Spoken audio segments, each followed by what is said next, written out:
Cue the intro.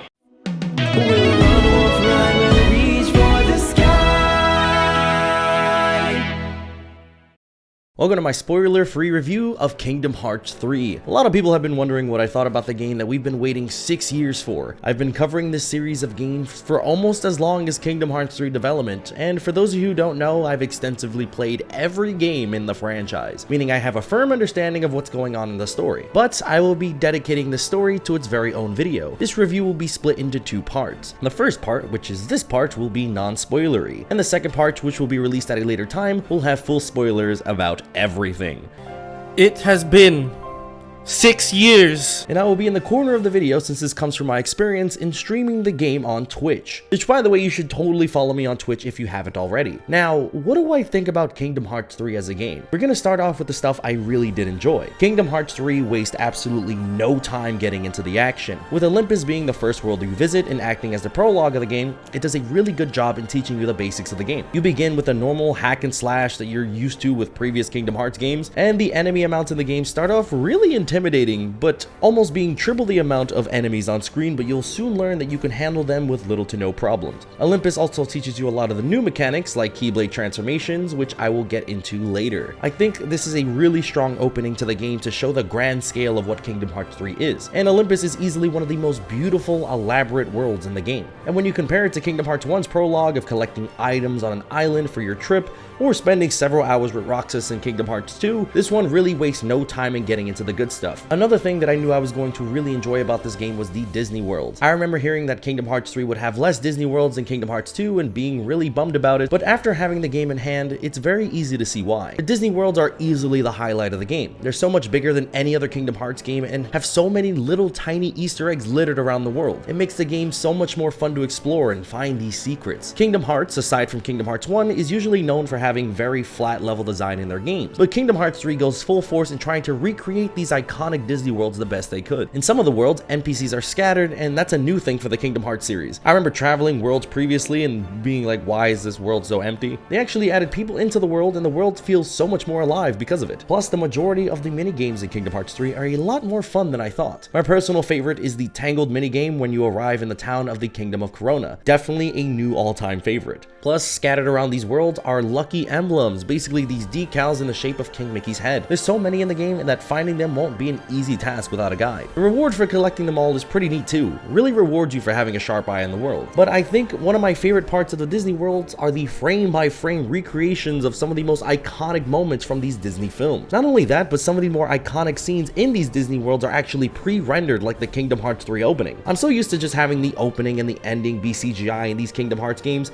but Kingdom Hearts 3 really went aggressively with the CGI in this game. I believe my visit to Arendelle had 3 CGI scenes in total, which is something that they didn't have to do at all, but the effort is really appreciated. They also introduced a new feature in the game with photo mode, where on Sora's new gummy phone, you can take pictures and selfies in the world. It's a neat little feature that makes your experience in Kingdom Hearts feel much more alive, especially when you take pictures with various Disney characters and they pose for the camera. That's such a good touch. Now for the music. Kingdom Hearts 3 has easily the best music in the series in my opinion. While not plenty of the tracks are new, but rather remixes and remakes of previous tracks, those remakes are actually the best sounding they've ever been. And the new tracks sound really good as well. My personal favorite track in Kingdom Hearts 3 is the world music of the Frozen world. I've been in love with it since I heard it back at the Frozen World announcement at E3. And hearing it in this game was just magic to my ears, and it made me smile every time I heard it.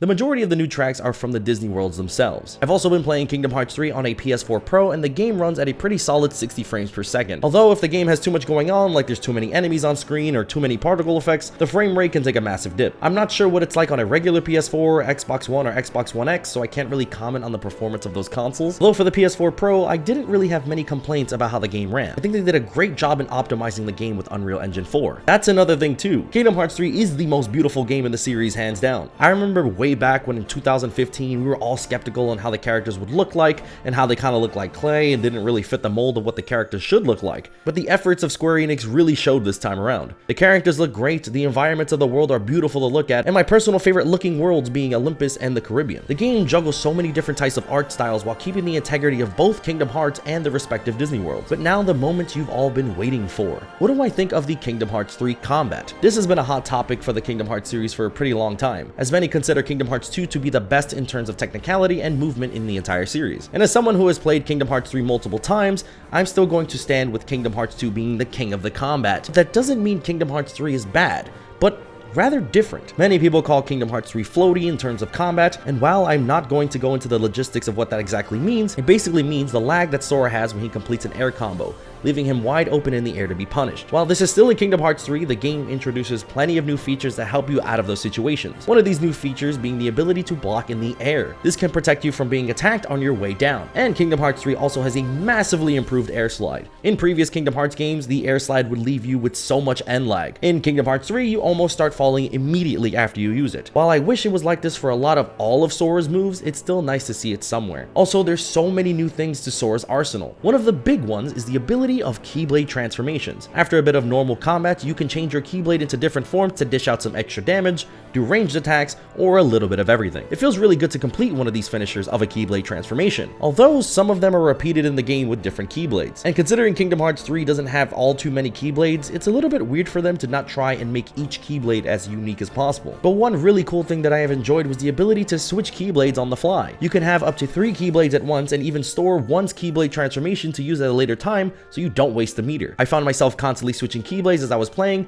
as each transformation helps me out in different ways against different enemies. But overall, if I could say one thing about the combat as I played, I think it was really fun, and I think that's what matters most. Also, another neat and extremely welcomed addition to Kingdom Hearts 3 is the ability to skip the animations for Keyblade transformations, attraction flows, and links. After a while, you'll probably get tired of seeing the same animation over and over again when you Keyblade transform or anything really, and they added this feature to skip them, so thank God. And while I'm saving my opinions on the story on the second part of the review, I will say one thing about the story. Hands down, the greatest thing in the story of Kingdom Hearts 3, in my opinion, are the interactions between Sora, Donald, and Goofy. They actually interact like real friends and look out for each other, clown around, and it just feels very organic. Some of the interactions in the Kingdom Hearts series have felt very mechanical, but they killed it with Sora, Donald, and Goofy here. They made me laugh and they made me cry. But I will save all of that for the next part. But before we do that, let's go into the things that I wasn't really a big fan of Kingdom Hearts 3. At times, in tight corners, the camera would freak out and it would be very hard to see what was going on,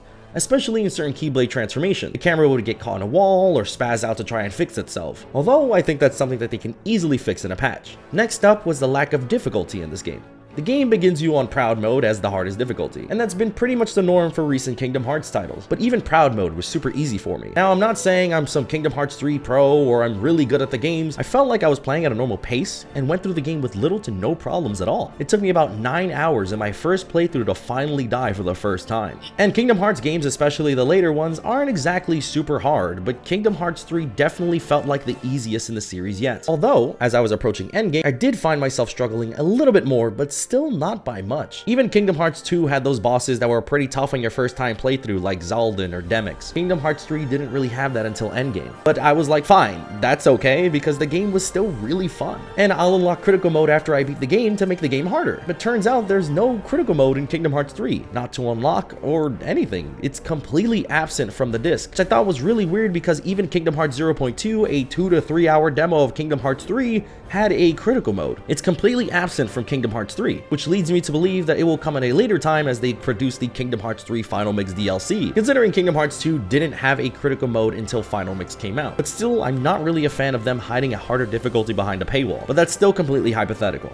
We don't know what they're doing about Final Mix, and we don't know if there's going to be a critical mode at all. Next up, which connects to my first point of the game being too easy, are the attraction flows. Attraction flows are a new feature that allows Sora to summon Disney World rides to use as weapons in combat. My personal favorite is the Splash Run, but they make the combat way too easy. If you see an enemy with an attraction flow logo on it and you hit them, use it immediately and end it with a finisher, everything will die. Like, I'm not even kidding you, you could have like 20 Heartless surrounding you, and if you get the pirate ship, you pretty much kill everything with little to no effort at all. I eventually stopped using attraction flows because I felt like they made the combat way too easy. It's definitely high reward, low risk to use, and it doesn't feel satisfying at all. I feel like they need to nerf these so they aren't so overpowered. Also, there's summons in this game renamed to links, where you're able to summon characters from faraway lands. I personally didn't really use these as often as I would like to. You can pretty much go through the entire game without using a single link. I used them maybe once to see what they were like, but finding out they weren't very useful in combat and took my entire MP bar didn't really seem worth it. I feel like if it was attached more to like your focus meter, then I wouldn't really mind as much, but I didn't really use this feature because I didn't think it was worth it at all. But aside from that,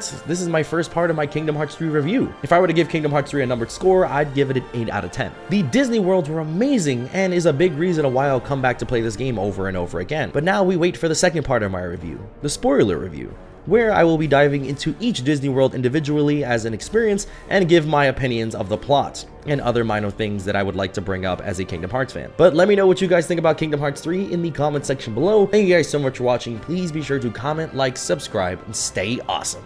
Oh my god, here we go. I want to remind you that this is a second part of a two-part series. I have a link in the description below if you want to check out part 1. Looking at it, this video is actually going to be a lot longer than the original, but I really wanted to go in depth about my feelings about Kingdom Hearts 3. Also, this is a spoiler review and I will be going in depth on everything in the game. So if you don't want to be spoiled, now is your opportunity to leave. I remember when I was a kid, I think it was like my birthday or something. My dad took me to Toys R Us and the game I picked out was Kingdom Hearts Chain of Memories for the Game Boy Advance. And I had no idea what I was getting myself into. All I saw was like Donald Duck and Goofy with this boy with a sword. I didn't really know what was going on. And I didn't know it was the second in the series of games. I was just a kid. I remember going home and putting so many hours into that game. And I could actually never beat it as a kid because it was like way too hard for me. But I remember really liking the game, so much so that I got Kingdom Hearts 2 when it released on the PS2. And I've been in love with the series ever since. It's been such a key part of my life. It's been a part of my career path. I met some of my best friends in the world because of this game. One of them even asked me to be a groomsman at his wedding, and we wouldn't even know each other if it wasn't for this boy with a key and a bunch of Disney characters. And I've been covering this game for around 6 years now, looking at interviews, trailers, potential leaks, pretty much everything. Square Enix even invited me to go to a private event where they ended up having Kingdom Hearts playable for the first time ever. And I've talked to the co-director of the Kingdom Hearts series, Tai Yasue, in person. It's been such a key part of my young life, so much so that my love for this franchise has turned into my full-time job. And I met so many of you because of it. And I'll never forget the day that I ended up picking up the game. I was sitting by my window just waiting for the mailman to come in, and I was just like stalking out there. And it finally arrived, and I ran downstairs and I grabbed the game in my hand. I immediately opened up and placed it in my PS4,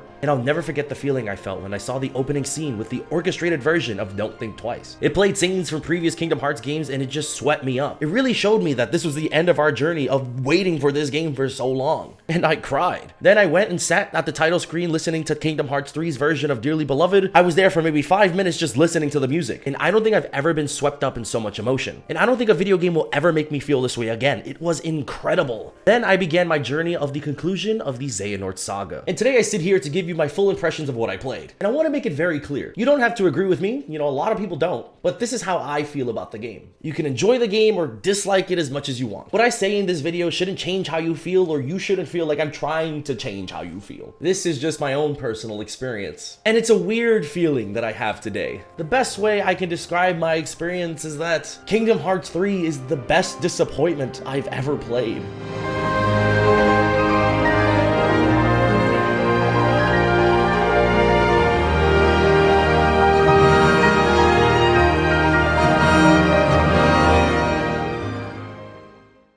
Now, what does that even mean? It means Kingdom Hearts 3 has left me feeling torn. While some points in the game have left me with such a positive impression, others made me think that what was the team possibly thinking? Your expectations were just too high. Well, I don't think they were too high, actually. I played the game multiple times at conventions around the world, at the premiere event, at E3. From looking at the trailers critically, this is how I set my expectations. My expectations for the gameplay were at a medium. I didn't think I would like it more than Kingdom Hearts 2's gameplay, and I didn't enjoy it more, but I wasn't disappointed about it because I knew what I was getting myself into. The combat of Kingdom Hearts 3 is still really solid, and I actually liked it a lot more than I thought I was going to. My expectations for the music were pretty high, and the game delivered. My expectations for the level design were pretty high as well, and the game delivered for that as well. And my expectations for the story were really high as well. As the conclusion to the Xehanort saga, the game had to do a lot, and they had to do it in a satisfying way. And they couldn't do it. At least in my opinion. And Kingdom Hearts is so dumb, with time travel and multiple people being named Ansem and Xehanort and all the Heartless and nobodies, but that's something we've all come to love and accept about the Kingdom Hearts series.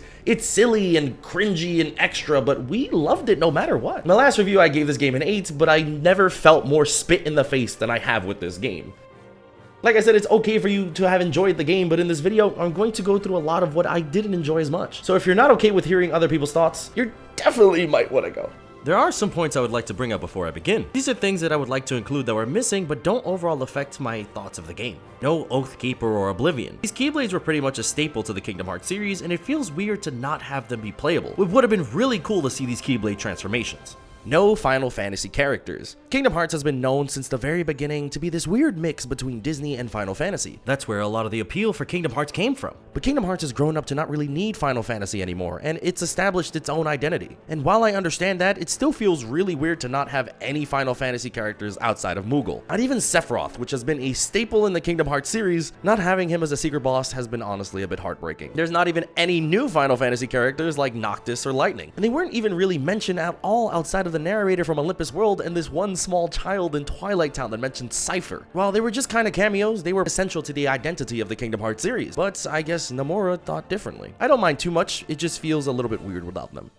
A massive lack of Disney bosses. Davy Jones is actually one of my favorite bosses in the game. And aside from him, we got Marshmallow, the Titans, and Dark Baymax. But we also had other options from these Disney properties to pick from. How about fighting Zurg from Toy Story? Or Randall, an actual character that's present in the game? Or fighting Hades, since he seems to be pretty pissed at us? Or fighting Lady Gothel and Hans with their Heartless respectively, similar to Clayton in Kingdom Hearts 1. There's a lot of cool bosses in this game, but it would have been really cool to have some new Disney bosses. And something else I'd like to mention that I forgot in the part 1 of my review, gummy ships. I actually really like the gummy ship in Kingdom Hearts 3. Easily the best gummy ship in the series. I love that you have the choice to do what you want to do. You want to skip the optional bosses and jump right into the Disney worlds? You can totally do that. You want to explore and collect and fight everything you can totally do that too. Aside from some forced bosses, for the most part, in this gummy you have the freedom to do whatever you want. I love the freedom you have on this gummy ship. The trailers have showed off way too much. So to answer the question, does Kingdom Hearts 3 show off too much in its trailers? The answer is yes. But what we currently think is too much is wrong. But when the game comes out and we can look back at these trailers with all the context in mind, then we will see that Square Enix didn't really show us anything. Idiot! I was clearly super wrong. Kingdom Hearts 3 has shown off way too much of the plot and the gameplay mechanics in the trailers. It didn't really leave a lot of surprises left in the actual game. I feel like a lot of the trailers should have just focused on the Disney World. For example, the Tokyo Game Show trailer should have been showing off just Big Hero 6. The Final Battle trailer should not have existed at all. It showed off way too much of the final area. They shouldn't have shown off the Keyblade Graveyard or Scala Ed Kylum at all. Roxas and Xion should have been completely absent from the trailers as well. As for the gameplay, the trailers showed off every single link, every single attraction flow, and every final boss of their respective Disney worlds, which is pretty lame. And surprising moments didn't hit as hard as they could have because of these trailers. For example, the scene where Sora gives up and gets consumed by darkness is a very impactful scene. And there's parts that we haven't seen in the Keyblade Graveyard in-game, so I know he's going to be alright because the trailers showed off way more than they should have. But that's really all the side points I would like to bring up before I start diving into each world individually. I'm going to be rating each Disney world on a scale of 0 to 5 on how much I enjoyed playing it. Join me if you would like to and leave your ratings in the comment section below. Let's start off with Olympus, the world we've known about for the longest and have seen in the most trailers. Definitely beautiful to look at and explore with its multiple branching paths. And it does an amazing job at starting the game and teaching you the mechanics of the game. A very strong prologue. The environments vary from a Destroy Thebes to a mountainous region to Olympus itself. Plus, the plot of this world is actually really good. We're seeing Sora suffer from self-esteem after losing all of his powers, and the scene where Pete points out how small Sora is starts to really get to him. But Phil, one of the most iconic characters of this world, doesn't actually talk. Doesn't say a word. From what's been reported, the Japanese voice actor for Phil had passed away, and to pay respects, they decided to leave the character mute. While I can totally understand that and respect that, and it does not affect my score of the world, it is a little unfortunate. What does affect my score of the world is a staple in the Kingdom Hearts series that is just completely absent from this world, There is no Colosseum. I feel like the world would have really benefited from a Colosseum to help with the post game or to fit with the tradition of the main numbered Kingdom Hearts titles having a Colosseum. Overall though, Olympus gets a 4.5 out of 5 for me. Next up is Twilight Town.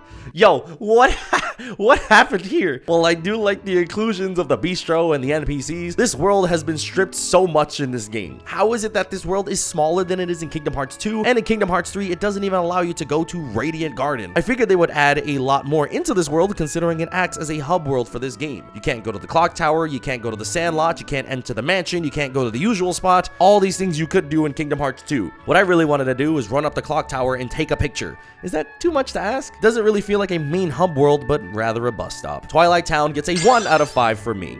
Next up is Toy Box. I really like the original story of this world as well. Laying in between Toy Story 1 and Toy Story 2, Buzz and Woody find that a mysterious man in a black coat has removed their friends from this world. Does a really good job in tying the Disney world to the main plot. There's so many little details in this world, like in Andy's room and in Verum Rex, but we're gonna talk about that later. I really like how you can find a helium tank in this world and make the gang have high-pitched voices. But at the same time, you're kind of forced to use the mechs a lot. And while the mechs are cool for a little bit, it gets a bit tiring after a while. And I can understand you can exit them, but it's a much harder experience in a sense of it not being fun, especially with multiple mechs being around. It pretty much puts a gun to your head, so you don't really enjoy the normal gameplay as much here. Also, I got pretty lost looking for Kid Corel on my first playthrough. Am I the only one? I don't know. But we also get one of the most iconic scenes in the game here.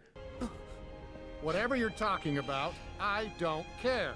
Put Buzz back the way he was, then get lost. Or else what, Toy? Yeah, I am a toy. And a friend. My guess is no one's ever loved you before. Your feet stink, your breath stink, you got no friends, you a hoe, you... I give Toy Story a 3 out of 5. Kingdom of Corona. This is my favorite Disney world in the game. It's beautiful to look at and really fun to explore. Traveling the world is even more enjoyable when you travel with Rapunzel. She looks at the world with such wide eyes and is pretty much excited about everything, kind of relating to the player's experience of being in this world for the first time. You can also interact with her in many different ways, and I wish we could do this with more Disney characters in other worlds. Like how you can bring her birds or have a splashing contest. She really makes the world feel alive. Also, the minigame in this world is the best minigame in the series hands down. Seeing Sora dance with the townsfolk is so cool to look at. Plus, it's actually a really fun rhythm game. The Kingdom Hearts series really needed that. The final boss was also pretty dope here too. I also had this cool moment while fighting it as well. Oh my god, they really gave you the splash run now? Yo, what happens if I fall? Like, I'm on top of this tower. Whoa! I can't get back up. You know what? Yes, I can. Oh!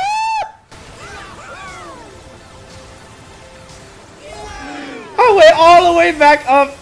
And the CGI scene to close out the world was as beautiful as expected. Also, our first instance of CGI in a Disney world. Kingdom of Corona gets a 5 out of 5 for me. Monstropolis. This world has the best original story for me because it's so simple but feels so right. Sully is now the CEO of the factory, and this takes place a bit after the original film. Being able to hang out with Mike and Sully felt normal to me, even though I haven't seen the film in several years. They must return Boo to her home as the Unversed are attacking the factory. I really enjoyed the flow motion grind sections that you can see the entire scale of the world. Even though you can't visit it all, the world takes place entirely inside the factory, but the level doesn't suffer from it for me. Randall is in this world, constantly taunting you and trying to get in your way. It's really unfortunate how he taunts you the entire level, but you don't even get a chance to fight him. I thought that was a really big missed opportunity. Also, the boss of this world is just very...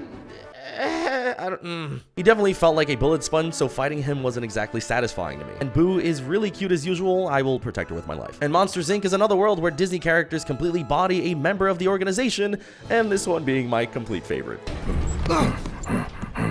Close it, quick! I give Monsters a 4 out of 5. Frozen world of... Frozen.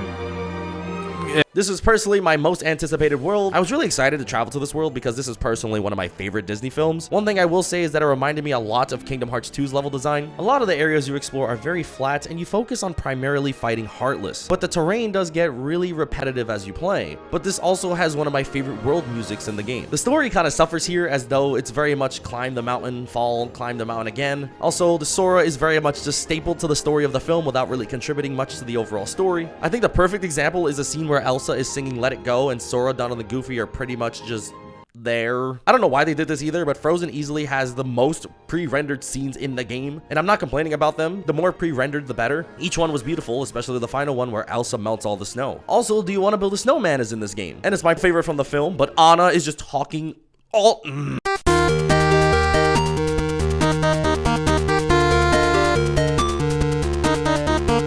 Years passed and we barely ever saw each other. Then, finally, it was time for her coronation. The Marshmallow fight was pretty cool though, and having him as a teammate felt really brawlic. A lot of the original voice actors are here as well, and I really had my doubts considering how massive Frozen is. Plus, Kristen Bell reprises her role as Anna and is in Kingdom Hearts, and I'm in love with her, so it's totally fine. Also, there's clips of Donald getting blown back by a snowstorm, and that's easily probably my favorite thing in the game.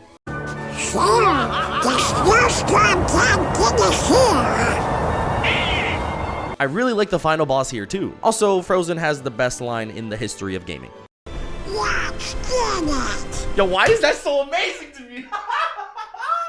Oh my god. Although this final fight did make me miss having reaction commands in Kingdom Hearts. You do this super move with Marshmallow that's super cinematic and it makes the battle feel so much more epic. I wish every boss had something like this. Kingdom Hearts 2 really made me feel every fight being cinematic because of it. I really do like exploring the world though. While it is repetitive, I never got bored of just beating down Heartless. Arendelle gets a 3.5 out of 5 for me. The Caribbean. This is easily the most beautiful world in the game. The way they bring the realistic look of the live action film into Kingdom Hearts is stunning. I remember people would complain about how out of place Sora was and the gang was in Kingdom Hearts 2. Now they fit in so well, it's extremely impressive. Also, this world is a blast to explore. There's so many hidden islands and underwater caves to explore. Collecting everything in this world is not going to be an easy task. Port Royal also has gotten a massive upgrade since Kingdom Hearts 2. Yo, how Port Royal got a better upgrade than Twilight Town? That just hit me. This is off script. I'm tight. Are you dead? There's so many places to explore on this land, and to actually see people in this town that actually look like they live here is so astonishing. But I despise, and I mean despise, the air boss of this world. It reminds me of Ruler of the Skies from Kingdom Hearts days, and I definitely don't want anything to ever remind me of that game again. It takes way too long to kill, and you're pretty much chasing him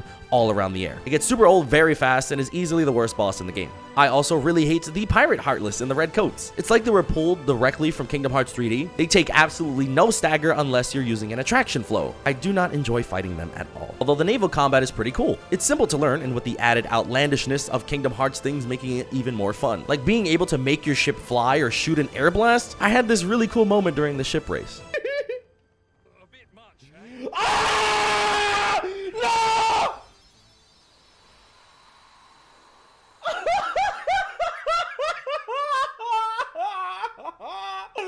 Oh my god! That's a movie magic moment. Holy crap. Davy Jones is the final boss of the world, and he is easily one of the most fun to fight, which once again makes me want to fight more Disney bosses rather than bullet sponges. The underwater combat in this game is actually the best in the series. You can block and swim fast to avoid enemies and cast your magic no problem. Although you can't switch your keyblades, which I thought was really weird. And this is another world where a Disney character bodies a member of the organization. Look around. We're a little busy. And besides, I've already got all that I want, mate.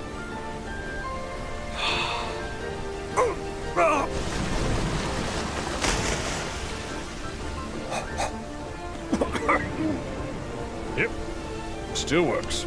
So good. But oh my god, what is even happening in this world? I honestly was so confused about the plot of this world. I've never seen the film, but that's never been a problem to me for any other Disney World, period. It's never been a problem in any other Kingdom Hearts games. Other games would try and explain the Disney characters' motivations in this world. Really bad job in explaining what's going on. After a while, I just gave up and kind of just went along with it. But I give Pirates a 2.5 out of 5 for me. San Francisco. This world, or Pirates, depending on which world you say for last, is put in a really uncomfortable situation. Because the scene that plays before it actually picks up the pacing of the original story by a lot. The scene where Hayner saves Ansem the Wise and Evan comes out to be a traitor, and so much more happens. And you desperately want to know what happens next because we haven't gotten any actual plot progression happen in the game at all.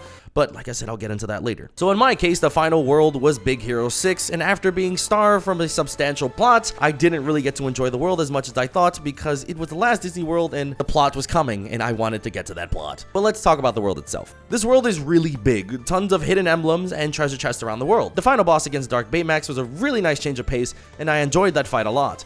Although this world felt pretty short, it could have had a lot to do with me rushing through it, but I think this world I spent the least amount of time in. I also feel like they could have made Dark Baymax the focus of the world rather than training, considering how they hyped it up way back at D23 2015. Dark Baymax only appears within the last 10 minutes of the world, and I feel like that's a really missed opportunity. The minigame where you go through the rings is really cool since you could test how you traverse in the world. The world is really fun to fly around with using air step and jumping off of tall buildings, but the world is also pretty empty. I feel like there's not a lot to do after collecting treasure, and it just feels like another empty open world. Big Hero 6 gets a 3 out of 5 from me.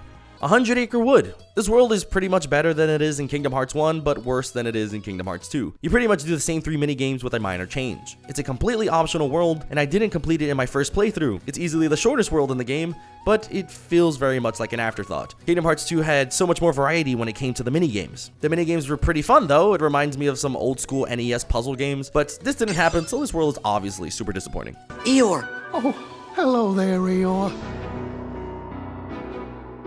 Thanks for noticing me, Pooh Bear. Oh! That does it! Why? He's gone. Oh no. No matter. Most likely would have fallen anyway. Not in my 100 acres. Now, it's time for Endgame.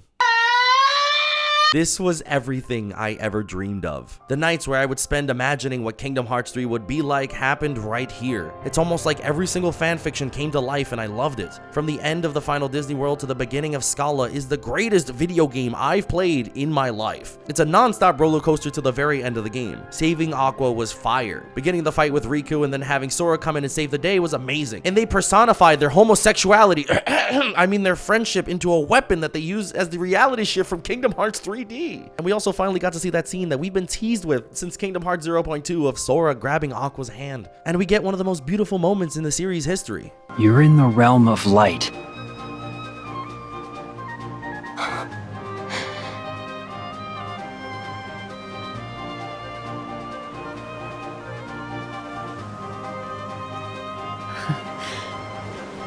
You're home! The scene where Aqua restores Castle Oblivion to the land of departure is also one of the most beautiful things I've ever seen. They really went above and beyond with this scene. Then later being able to play as Aqua to fight against Vanitas was really sick. This actually wasn't shown off in any of the trailers and it surprised me so much. Just kidding, I accidentally saw a leak on the YouTube recommended page with it in the thumbnail, so I'm depressed. Anyway, getting most of the gang together was a dream come true. And then we got one of the most important cutscenes in the game for me. Sora and Kairi share an intimate moment, but like I said, I'm saving that for later. Then we enter the Keyblade Graveyard. I really enjoyed the 1000 Heartless fights and the attraction flow at the very end. I seem to like the attraction flows only when they're in scripted sequences though. It only happens twice in the game, but it's really satisfying to blow up all of the enemies. And the scene with Terranor, oh my lord. We're not gonna lose to you. Oh, yes, you are. Yo, Vet, yo, Vet, oh my god! Yeah! He really gets bodied. Everyone dies. Do something. Anyone. Yo, Vex is really awkward. Yeah, Sora, yeah, get tight. Let's go. Sora's the only one about the action. And then we were greeted to easily the greatest Donald Duck moment in the history of forever.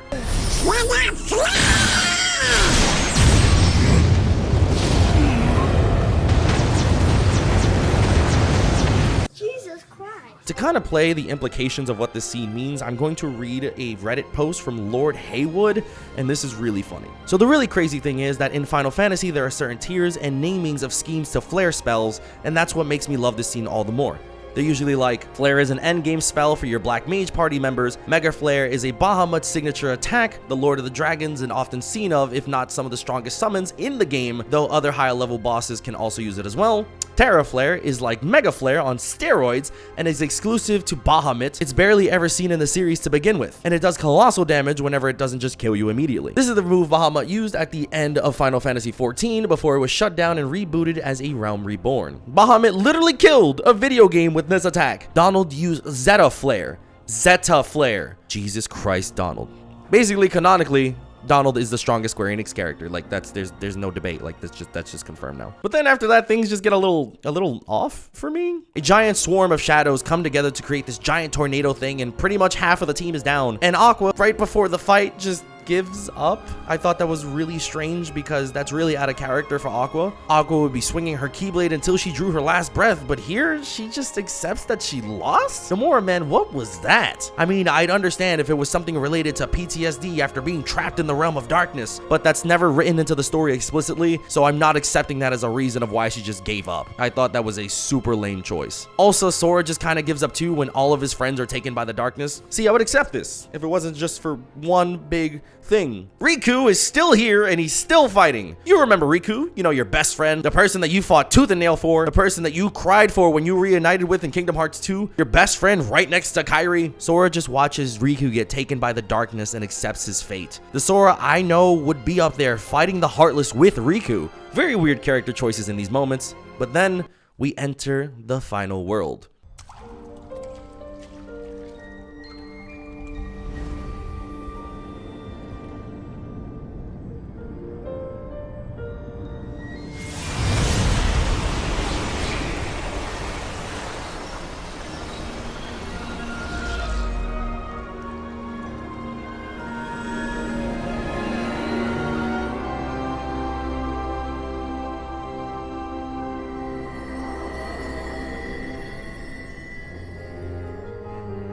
I'll never forget that feeling I felt when I saw the world card of this world.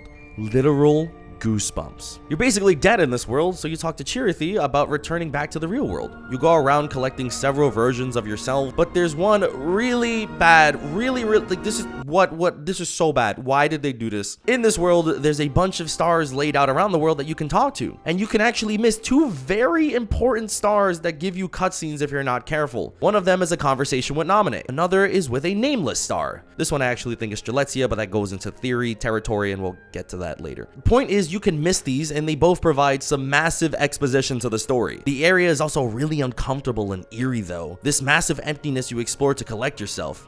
I really like it. There's not much to talk about here since the area is so short, and that's okay. But all of a sudden, we're back at Olympus and have to chase the Lich Heartless, which I did not enjoy at all. I just did not. This was not fun. I did not. He keeps running. It was not a fight. This is annoying. Not a fan. Then you're back in the real world because of Kairi. Somehow, her light magic... I don't know. Then we're back at the moment right before you confront Terranoid. Like, they literally, you know, time traveled here, but no one seems to be freaking out about it. Doesn't Kingdom Hearts have a strict rule on time traveling? Like, don't you need to leave your physical body behind and then have a version at the timeline you're heading to, but then you don't have your actual bodies? But here we are in our actual bodies. Oh my god. I can't. And now time to fight Terranoid and get bodied again. But wait, you remember that conversation with Naminé you had that you could have potentially missed? She basically said that she was going to contact the Lingering Will to assist you. And now he appears and becomes one of the coolest fight scenes in the game. Terranoid and Lingering Will fight, and Lingering Will blast Terranoid away. But like, then Lingering Will just kind of disappears. Like, he's literally written out of the story. Like, we fight Terranoid later on in the game, but Lingering Will is literally, he's nowhere to be found. He just dips. Like, what is happening? And then we have to fight Demon Tide again. No! Yo, I'm so burnt out from this boss from 0.2. And the fact that he's in this game multiple times and he's copy and pasted is, like, very annoying. But then, and oh my god. But then, we get easily the coolest moment in the game. The lights from the past. Like, what is even happening right now?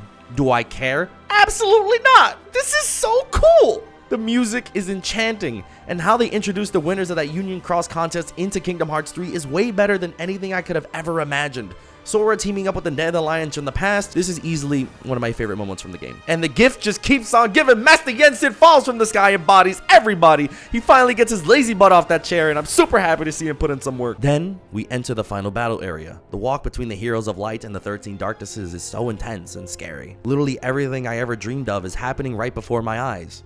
Then, the Keyblade War begins. You decide who you get to fight first, but I will say one thing that ruins a lot of these fights. Right before you begin these fights, you get Glide as an ability. Not only does Glide allow you to avoid all obstacles in your way, it also makes a lot of these fights a lot easier than they should be because you can avoid a considerable amount of their attacks. Glide was definitely added after they programmed this section of the game, and it shows. But just don't use it. And for everyone who says something like that about a mechanic in a game, I would like to read you a tweet from Bloody Biscuit. Just don't use it is the most reductive argument and purposely avoids acknowledging that broken mechanics in games are a problem. Stop using this argument, it's bad, and will always lose. Excellent way of putting it. The next section though is literally what I've imagined since the ending of Dream Drop Distance. Each fight is a gauntlet with the friends you've made versus the organization, and I will be going through each fight individually.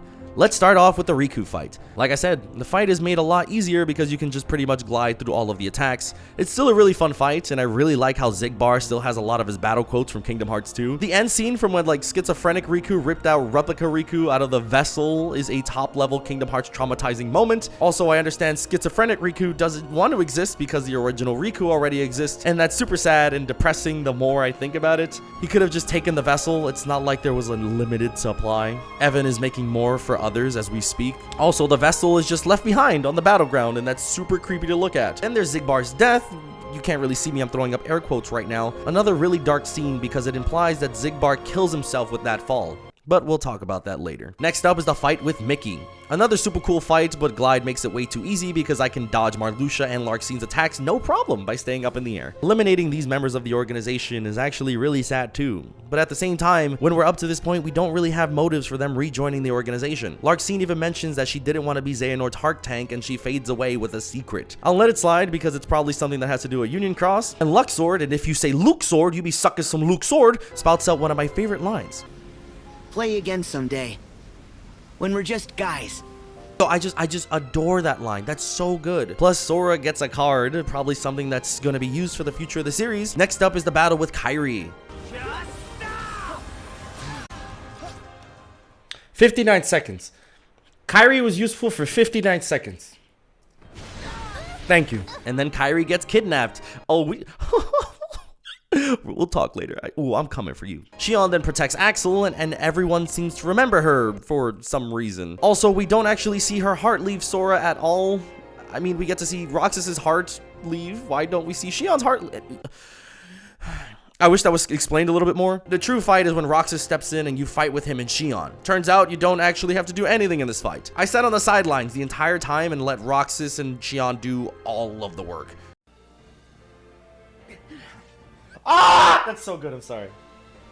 Alright. I will do nothing. Roxas, get him. Oh, Roxas. Yes! Sick him. Yes, King!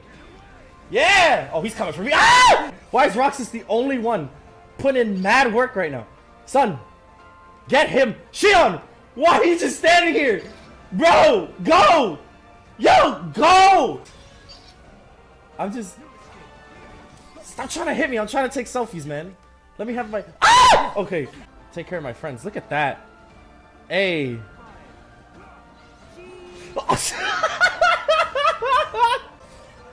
Hey, Xion. Hey, look at you. Come here. Yeah. I'm weak. Oh my god. That's so funny looking. I did not touch him. Look at his health. I did not touch him. I did not touch him! Roxas did the whole thing!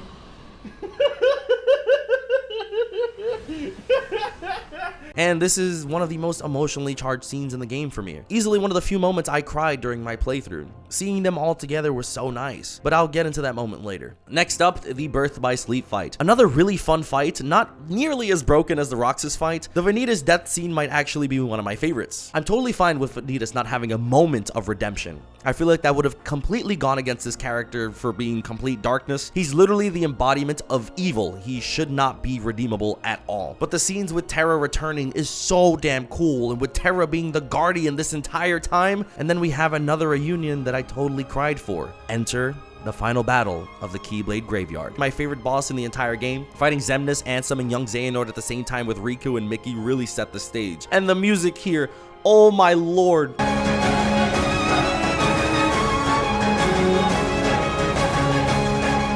also love how Ansem and Xemnas have such deep monologues about their existence. Xemnas is accepting that there's more to the heart than hate and rage, and Ansem is accepting how lonely he actually is. And then you got young Xehanort basically telling Sora to suck his... Anyway, it's great. That's just a great line. And now we're entering Endgame.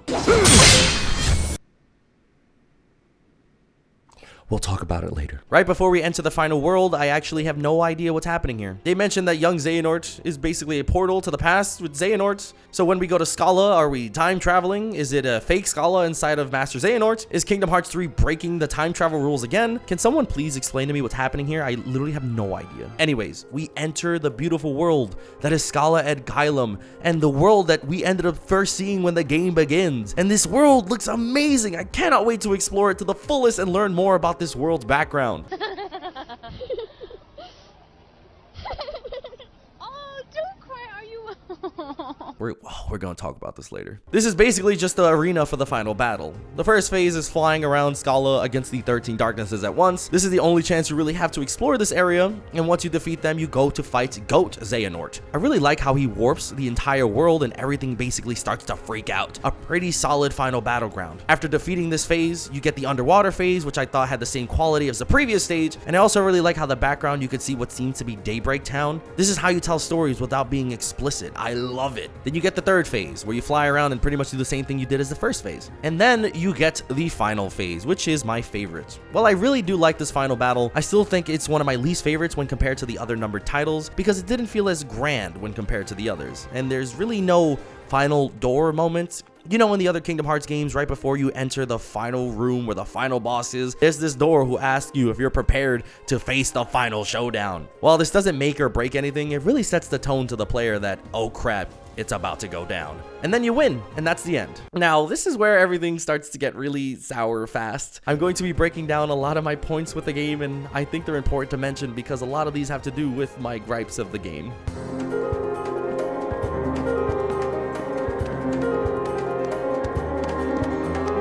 Let's talk about the ending of Kingdom Hearts 3. Basically, it's a very happy ending. Mickey, Donald, and Goofy return to Disney Castle to reunite with their families. Ventus, Aqua, and Terra return to the Land of Departure to memorialize their master, and Ventus meets up with Chirithy, and if you played Union Cross, then you'll know why. And the Sea Salt Trio and Aiza and the Twilight Town kids all have ice cream on top of the clock tower, which is personally one of my favorite moments of the game. And then we get the Naminé scene where Riku picks her up in his gummy ship. And then we get one of my absolute favorite moments in the Kingdom Hearts series. Everyone is together and they're just having fun. After everything they've been through, they finally have a time to just wind down and have fun. And that's how the game ends. Thank you. Thank you for coming. That's all. Just cuts. The credits just roll. That's all they need to do. That's really all they had to do. That's it. And then that's it. That's the whole game. That's the whole game.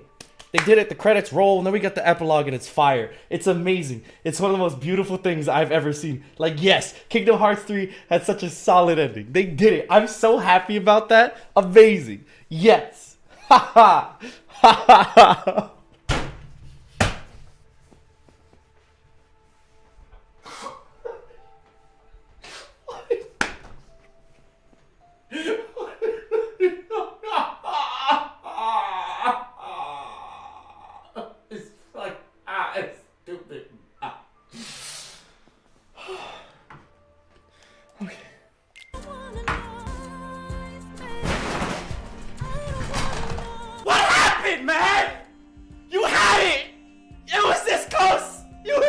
You know why all the other scenes in the game are much better than the last 4 seconds of the game? Because they were earned. The final 4 seconds of the game were not earned in the slightest. I remember when I beat the game,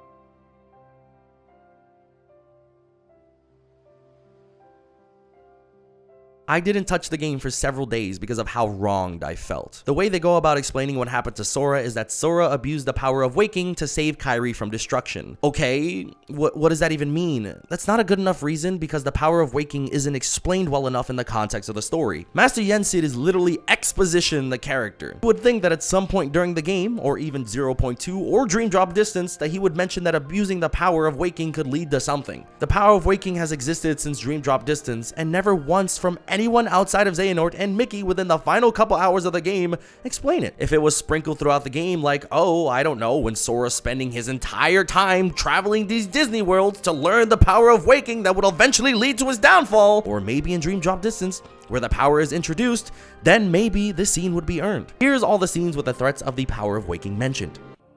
All that gallivanting through the sleeping worlds, and yet you learned nothing, dream by dream. You nearly buried yourself in the dark of sleep, and now you're at it again. If you chase it, you will condemn your heart to that same abyss. What do you think the power of waking is? It's for traversing hearts to reach worlds, not for traversing worlds to reach hearts. There's a high price to pay for wielding such power foolishly. No, there's no saving you. You've paid the price, and it lies at the bottom of the abyss. Sora, listen. The power of waking isn't to go chase hearts around. Even if you do locate Kairi, you might never come home to us again. I told you.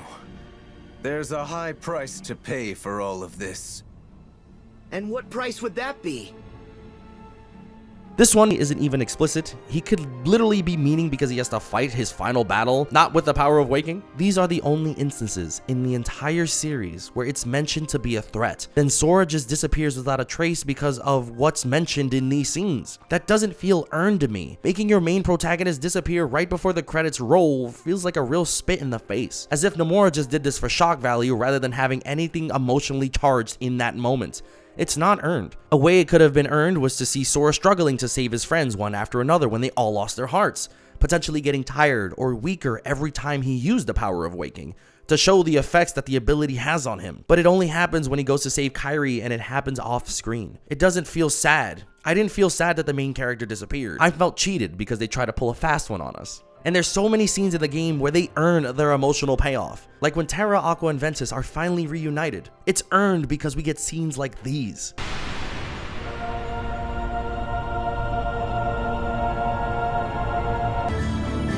My friends are my power, and I'm theirs!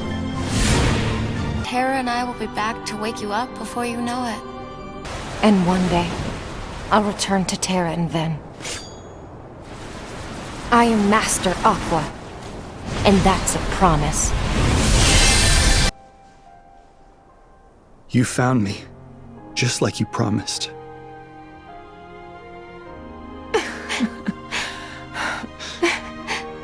Thank you.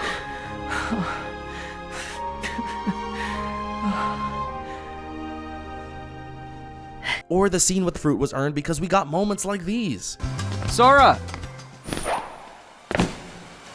You wanted one, didn't you? A Palpu fruit? If two people share one, their destinies become intertwined. They'll remain a part of each other's lives, no matter what. Come on, I know you want to try it. What are you talking? If I win, I'm captain. And if you win... I get to share the Palpu with Kairi. Huh? Deal?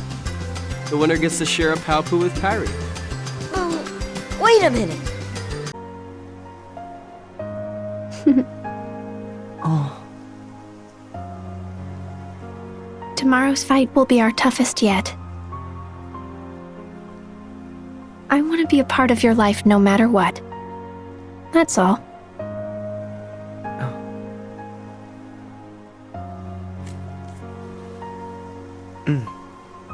Kairi, I'll keep you safe.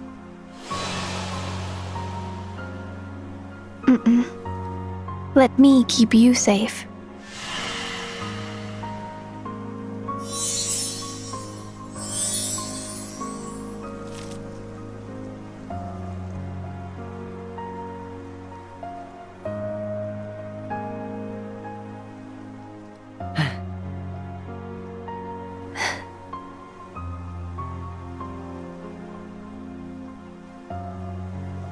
Or the scene when the Days Trio reunited because we got scenes like these.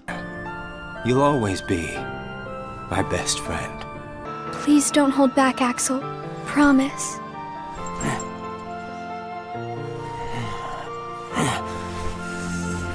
What's your problem?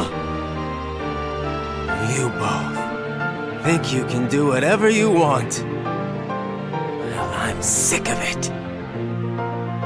Go on, you just keep running. But I'll always be there to bring you back! See you again. I'm glad I got to meet you. Oh. And of course, Axel too. I'll set Kingdom Hearts free. Then everything will be the way it was. She'll come back.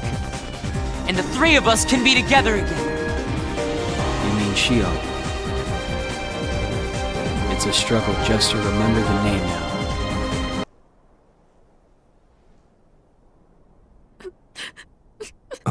Huh?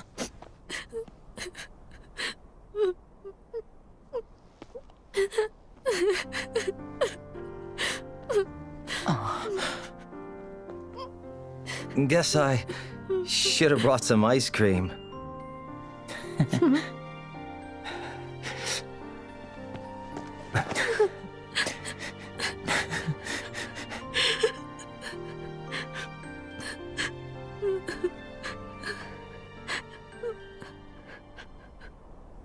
Do you see my point? Nomura has gone on record and has said that he rewrote the ending multiple times. Also, nothing changes if Sora was still there, except if he was still there, it would be an earned ending because Sora deserves to be happy after everything he's gone through, just like everything else. And before anyone says, well, you just have to wait for the next saga and I'm pretty sure it's a part of that, the epilogue does a much better job in setting up what's gonna happen next way better. This scene also loses all of its weight immediately for three major reasons. One, the epilogue shows Eric is playing a Sora piece, showing that he's still going to be the main protagonist.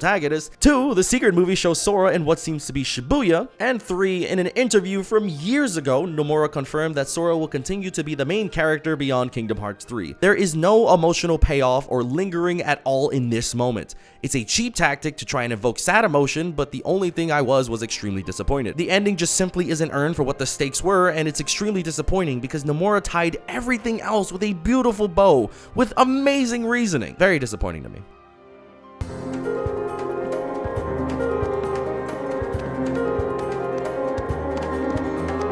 The epilogue to Kingdom Hearts 3 is actually unbelievably good. Xigbar has actually been Lushu the entire time was excellent, and what this does is recontextualize the entire series of Kingdom Hearts.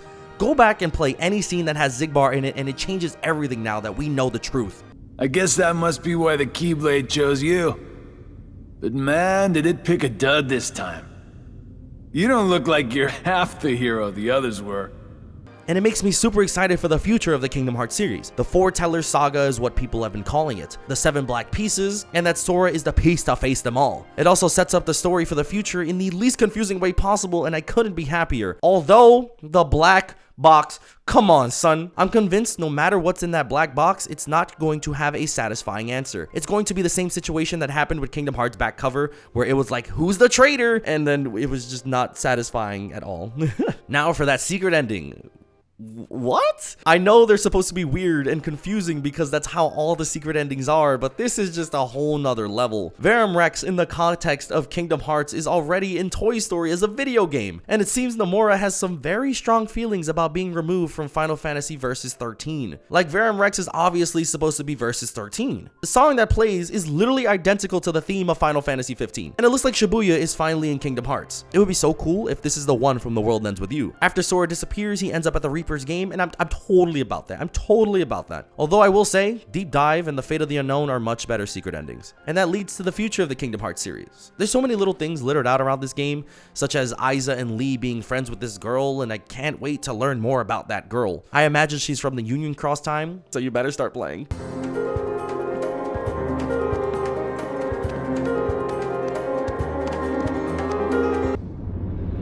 Gorge, is that all that's left of the worlds taken by the Heartless?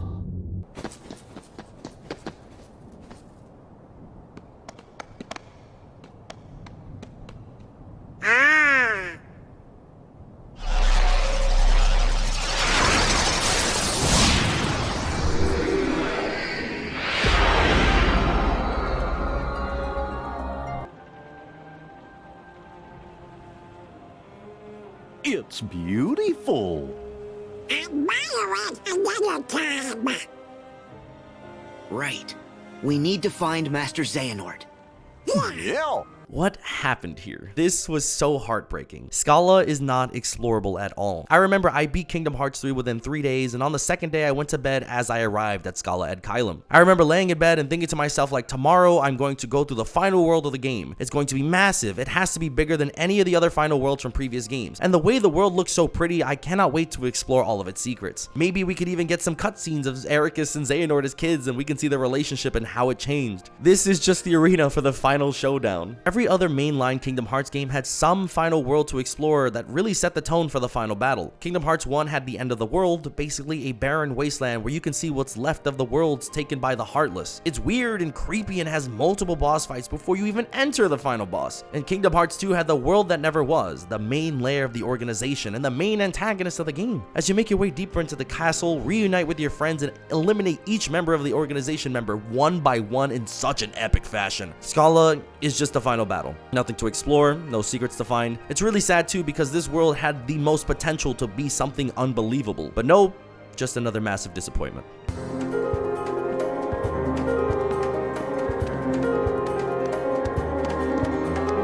Kingdom Hearts 3 has done something magical with Sora, Donald, and Goofy. Throughout the entire series, we did see their relationship grow and how they were friends, but Kingdom Hearts 3 basically super juiced this with all they could. The relationship between Sora, Donald, and Goofy is easily the best part of Kingdom Hearts 3 for me. There's so many moments throughout the game that just shows this, like Donald and Goofy always being down to join Sora whenever he's about to do something dangerous. One of my favorite growths in this game. I never would have thought you'd fail that exam, Sora.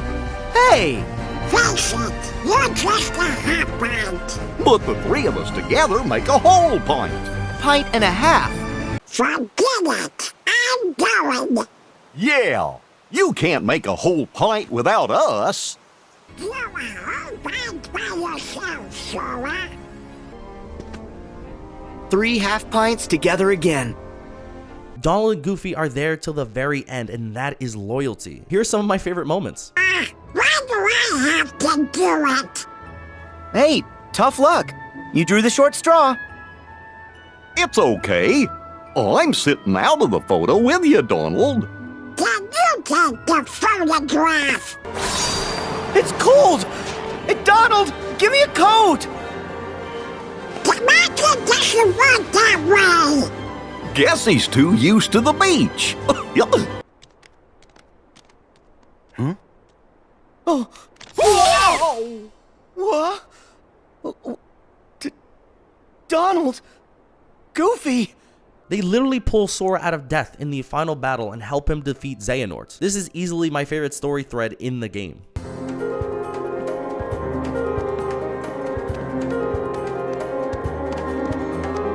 I'll be real with you, the Kingdom Hearts series has never really had amazing pacing. The best I could think of is Kingdom Hearts 1 with Riku and the Disney villains being prevalent throughout the worlds, but Kingdom Hearts 3 does such an amazing job in mixing the main plot with the Disney stuff. The pacing of this game reminds me very much of Kingdom Hearts Chain of Memories and Dream Drop Distance. New information happens in the main story between each world, fighting against the idea that we have to go several worlds without any new main plot stuff. The game starts off sprinting with its pacing with the prologue of Olympus, and then we jump right into playing as Riku in the Realm of Darkness. I imagined they were going to keep this pace throughout the entire game, but that did not happen. The majority of the plot that happens between the Disney worlds talks about Axel and Kairi's training, the replicas, and the organization talking about their plans.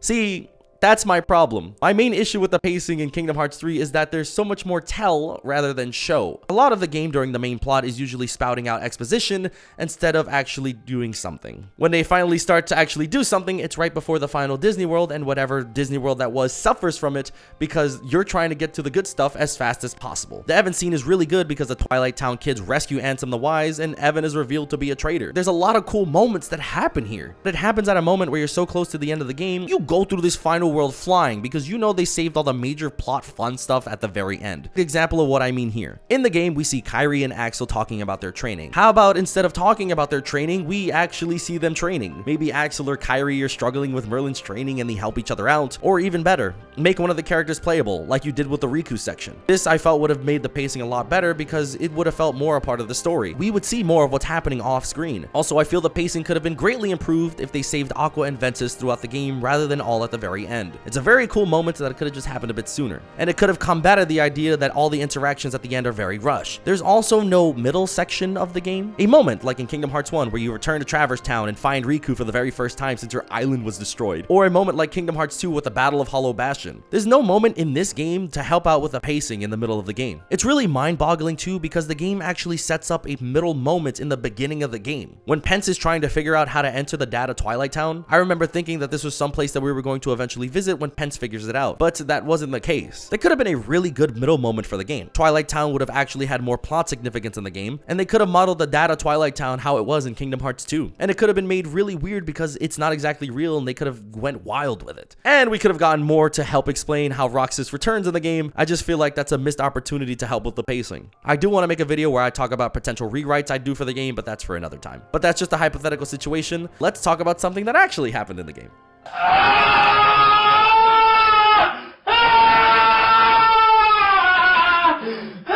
I've loved Kairi throughout the entire series. I've never had a negative feeling towards her in the series in the slightest. In Kingdom Hearts 1, she was the driving force for Sora and Riku and brought out their best characteristics even though she was unconscious most of the games. Riku literally kidnapped princesses, accepted darkness, and was ready to do whatever it took to bring Kairi back. But in Kingdom Hearts 3, Riku and Kairi do not even speak once. I'm not even kidding. They do not share a single line of dialogue with each other. It's almost like Riku doesn't care anymore. In Kingdom Hearts 2, she puts in some more work, but overall gets pushed to the side for the most part. Throughout the entire series, Kairi has been treated more like a plot device rather than an actual character. I don't think that was a bad thing at all. She played that role very well. And when Kingdom Hearts 3D hinted at giving her an opportunity to step up, myself and many others were very excited. The promotional material did a great job in showing Kairi's importance to the overall story. As for the game itself, Kairi spends most of the game in this realm created by Merlin where time does not pass, this is very important, in order to become a stronger Keyblade wielder. And as it's mentioned multiple times in the game, she will be the one to protect Sora. So it looks like all the stars are aligning. Kairi will be the most developed character in the series.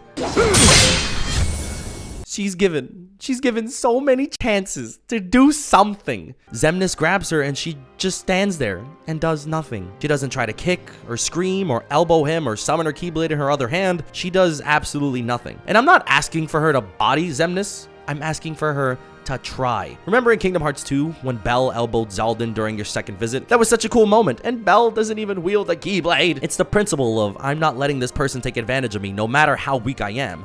I will try. Axel loses his Keyblade for a moment in the game. Regardless of this, he's still crawling to Xemnas to stop him from hurting his friends. He's literally wounded and he's still trying. Like I said, I'm not asking for her to body anybody. I would have liked for at least one cool moment of her to be triumphant over someone else. We don't see that for a single moment for Kairi at all. Instead, she just gets in the way. The entire game, even way back in Kingdom Hearts Dream Drop Distance, shows that she was about to enter the greatest character arc for her, where she was going to train to protect her friends, where she was going to be an equal to Sora and Riku and fend off the darkness. But we got nothing. Nomura really screwed her up, and the fans who were expecting to see Kairi step up and be more than just a plot device. Easily one of my least favorite characters in the series now. This was just a weird experience. While I loved a lot that we went through, a lot of the issues in the game were so glaring it ruined a lot of the experience for me. From their promotional choices to the writing to some things just not being explained well enough. But I loved what I saw about the friendships and the reunions that we've been waiting years for. Kingdom Hearts 3 will always keep me torn, but my faith in the series is still so strong. I will go through this roller coaster for as long as it takes because I love it and I'm a huge fan. And it's been with me for so long. And I'm excited to see whatever comes next.